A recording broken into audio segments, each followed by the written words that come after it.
final surprise woman story from a gentleman who overheard the music of conversation flowing. He heard something was happening in this room.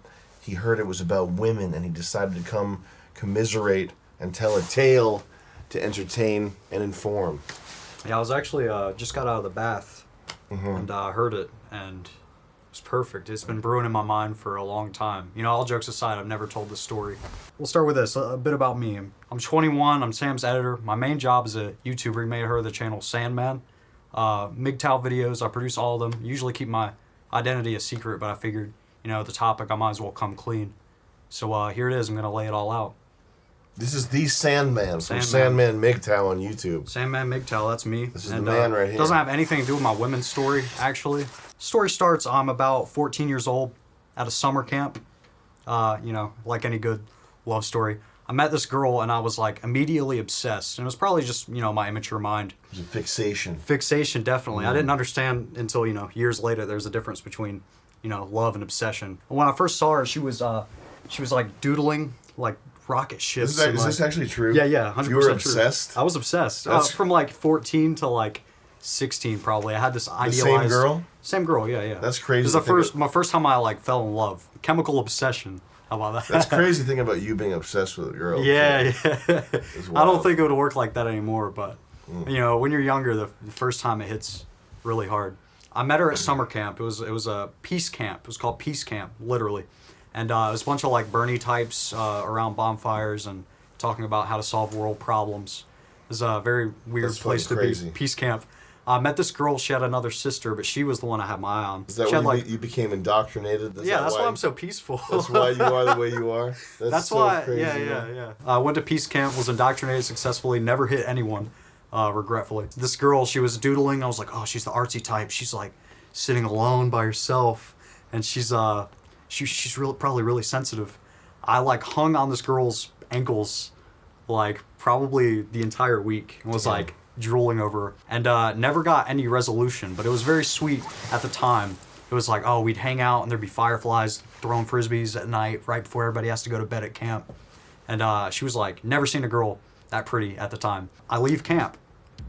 Didn't really like camp that much, but the next year I was like, oh, she'd be there. I'm gonna come back to peace camp. I'm gonna get really peaceful this time. Oh the my sequel. Gosh. Go back to peace camp with one thing in mind. I'm gonna find this girl and I'm gonna hit it off right. Be a Chad. I'm gonna get it going. She wasn't there, so I spent a week like, you know, just wishing she was there and talking to my like, this really cool like Mexican dude I met there named Eduardo. I'd be like, damn, Eduardo, this girl, blank name isn't here. That fucking sucks, dude. And he's like, yeah, you keep saying that. Years pass, and you know, it's still like an idle thought in my mind when I'm like in high school or whatever. I'm like, oh, this girl. I wonder if this is so psychotic thinking. I wonder if her football team, if her school's team plays my team, because she's from this city and I'm from this one.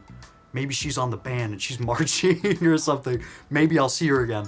But it's all like, you know, as the years go by, these things that you like are really obsessed with, whether it's like heartbreak or just like interests that like pop up and you get crazy obsessed with, it gets easier over time. It may hurt in the moment, but after time, you know, settles down.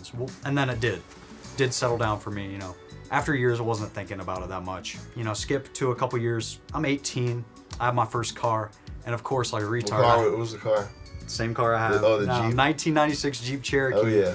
The boss car, the piece of shit car, but I love it. When you get some keys in your hand, and you're legally able to go shoot at other people and die, and other things that come with being 18, you have like this cowboy mentality. And I was like trying to, you know, get my dick sucked. And I was an 18-year-old virgin because I had no car. And there's a direct correlation to car and pussy. And didn't have both of them. Yeah, that's my excuse.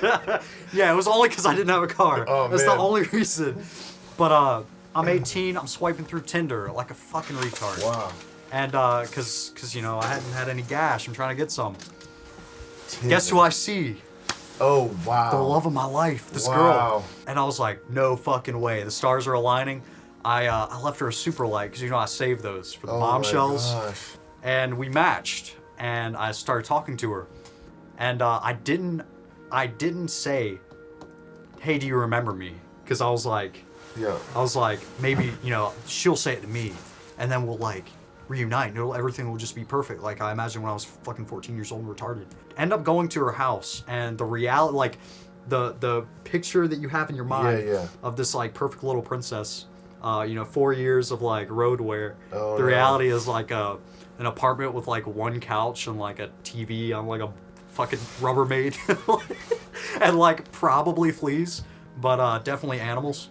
I fucked her in my car. It was when I lost my virginity. Wow. Yeah. In the back of the Jeep, I laid the seats down. Oh my God. But the whole time in my head, I was like, I know this girl doesn't remember me, hasn't felt the way I've felt for years. Oh my God. And it was all going through my mind as I was like, this is maybe too graphic, but... Trying to bust a nut. Yeah. And I didn't. I did not. Wow. I was not enjoying it. I hated it. First time you had sex, you First didn't bust time, a nut? not at all. It's usually opposite. I don't know if anyone's ever felt this, but I'll try and explain it. Pussy almost so tight that it hurts your dick. And it wasn't good. Everybody's like, yeah, it's like, that pussy was tight. Maybe it was just something I didn't understand, but I remember specifically for weeks it felt like my dick was still sore from like the pain or something. Or maybe it was like trauma. The heartbreak was overflowing. It was like mental trauma, your like heart physically. couldn't contain it, so it went through your dick. On my cock. Yeah, it sucked. It was like a big moment for me when I realized like, oh, a lot of this, princess and castle imagery of like, the guy and the girl, and you're the first love, so it has to work out. That shit died very quickly. And damn. Yeah. But I definitely think it was a good thing, because I learned a lot from then, and I had like a more realistic view. But banger story, very embarrassing. That's why it's never been told before. But yeah, crazy. So now after you've read my red piece of paper, what's your review? The gap between expectation and reality is so... It's been so often, almost always, like 98% of the time, or fucking always, and not even with relationships, but just like life, like the distance between what you expect and hope is going to happen versus what actually happens is, in my experience, it's been so consistently fried that it's not even worth having. I prefer not to have expectations. Not to have an expectation. Yeah, at this point, and I don't think you have to be like. I don't think it's a hopeless kind of thing, but it's more the kind of thing where you like. I think it's more important to appreciate what you have and what comes your way versus hoping for some crazy thing. Yeah. And the thing you were saying about like maybe my football team will play her football team. I've absolutely thought like I've probably had the exact same thought. I've probably thought when my football team will play her football team, we'll probably both be there. Yeah, then we'll see each other and be like, I haven't seen you in so long. It's hard for me to imagine you being obsessed with someone. Yeah. But I have been absolutely. I'm obsessed with. I have an obsession every minute of every day. I've had the most weird, like, just backwards, like borderline criminal thoughts. Like, what if I just made one last stand and I like talked to her dad and I was like, dude, like we could just all work it out. Like the fucking strangest scenarios that I've imagined, fantasies in my head that I imagine every 10 minutes. Yeah, well that's so 10 funny. minutes. This was like years. Oh, but then no, again, I mean, I've been, dude, I was a boy. Dude, the hardest I ever got hit with it, I was fucking 32. Yeah. So I'm a goofy in the head. So you're telling me it's not over for me. I gotta suffer through it. I don't know. I can't imagine you. I can't even imagine you. I don't even know if you imagine you being in love. I would just imagine you finding some chick and having like a chill time with her. Yeah. Well, that's me. I'm Sandman. I've already figured it all out. Sandman, MGTOW. Yeah, no, but you seem like a. Yeah, I could definitely see. We've never talked about anything like crazy deep or anything either. Yeah. So to me, you just seem like laid back, like Georgia Georgia boy. Yeah, but I don't know what your passions are, what drive. I mean, that's crazy. That's thinking about you being obsessed. That's funny. Yeah. But damn. It was weird. I didn't like. It wasn't an outward thing, but it was definitely going on in my head. Yeah. But yeah, it was just a great lesson, as sad as it was. Mm-hmm. But it had to be had, because without a big, like, the main thing that you're like hyping up in your own head falling apart in front of you, you will have you will have a lot of little incidents Yeah. that have real world consequences of you.